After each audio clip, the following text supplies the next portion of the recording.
Once upon a time, in a small, cozy house at the edge of a deep, dark forest, there lived a kind and caring mother goat with her 7 little kids. The kids were full of energy, always running around, playing games, and laughing together. The mother loved them very much, and her heart was full of pride whenever she saw them so happy. But there was one thing that worried her.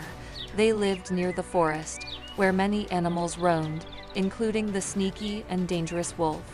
The wolf was very clever and had been known to trick other animals, and the mother goat was determined to keep her kids safe. Before she left their house to gather food or do any work, she always gave them the same stern warning: do not open the door for anyone, no matter what, especially not for the wolf. He is very tricky, and you must never trust him. Her 7 little kids promised to be careful, and they trusted their mother's wisdom. They knew that the wolf was not a friendly creature, and they didn't want to let him into their home. Each time their mother left, the little goats stayed inside, keeping an eye on the door and peeking out the window to make sure no one was nearby. They had been taught to be cautious and to never open the door without making sure it was truly their mother.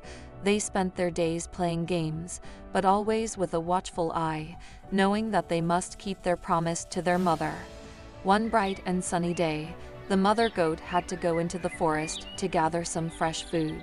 She kissed each of her kids goodbye and gave them one final reminder: be good, my little ones. Don't let anyone in, especially not the wolf. I'll be back soon. The little goats nodded their heads and promised to be safe.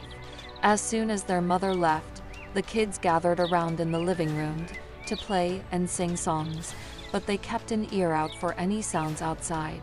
They didn't want to be too distracted, in case something suspicious happened. They played happily, but little did they know that the wolf was already watching them from the trees.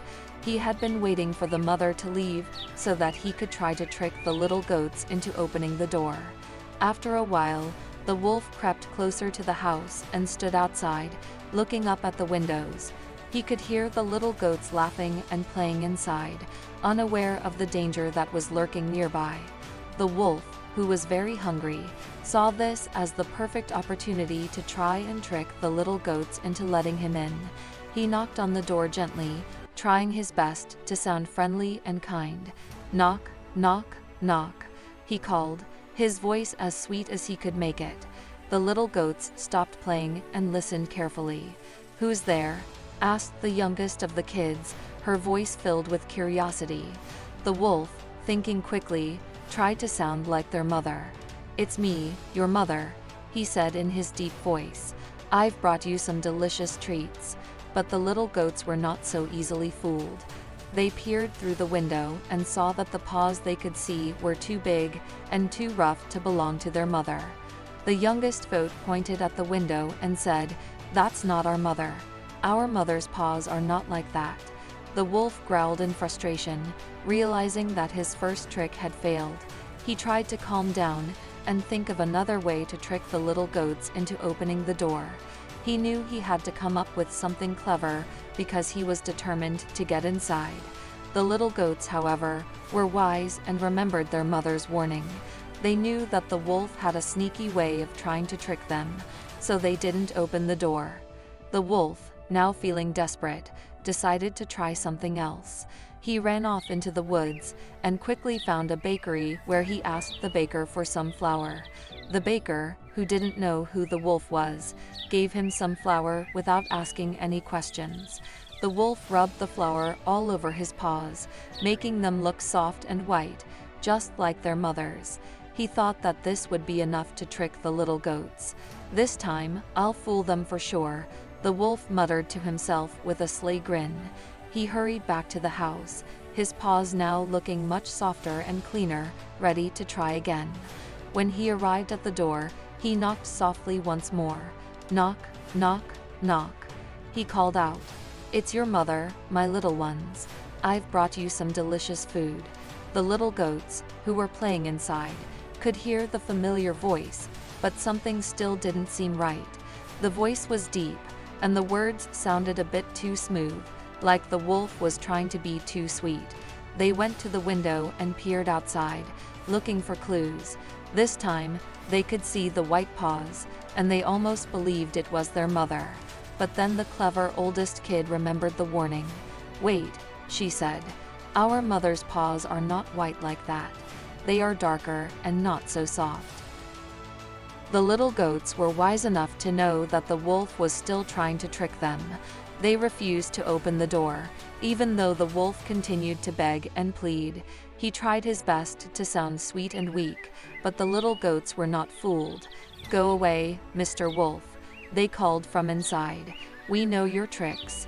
The wolf, now furious and embarrassed, stomped his feet and ran off into the forest again.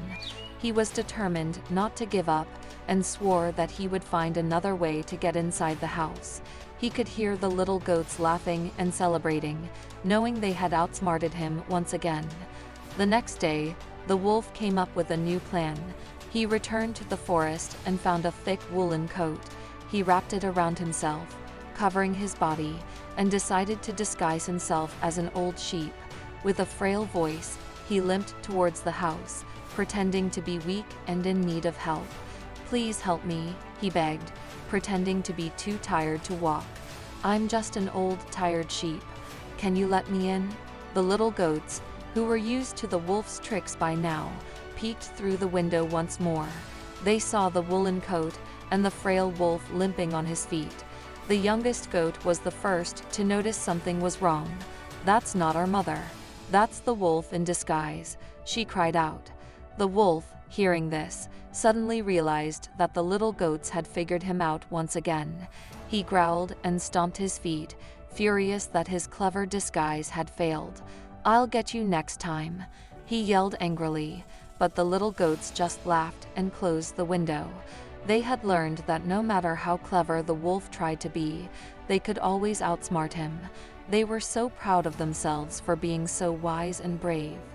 Later that day, the mother goat returned home, bringing fresh food for her children. She was so happy to see that her little ones were safe and had not fallen for the wolf's tricks. She hugged each of her kids tightly and praised them for being so clever. "You are all so brave," she said. "You listened to my warnings and stayed safe. I am so proud of you." The little goats beamed with pride, knowing they had done the right thing. They had outsmarted the wolf, and they would never forget the lesson they had learned that day. From that day on, the wolf never bothered the little goats again. He learned that no matter how clever his tricks were, there was always someone smarter. The goats continued to live happily, always remembering to be cautious and to never let anyone in unless they knew for sure it was their mother. The forest was still full of dangers, but the little goats were no longer afraid. They knew they could handle anything that came their way, as long as they stuck together and listened to each other. And so, the goats lived happily ever after, safe from the wolf and all the other dangers that lurked in the forest. The end.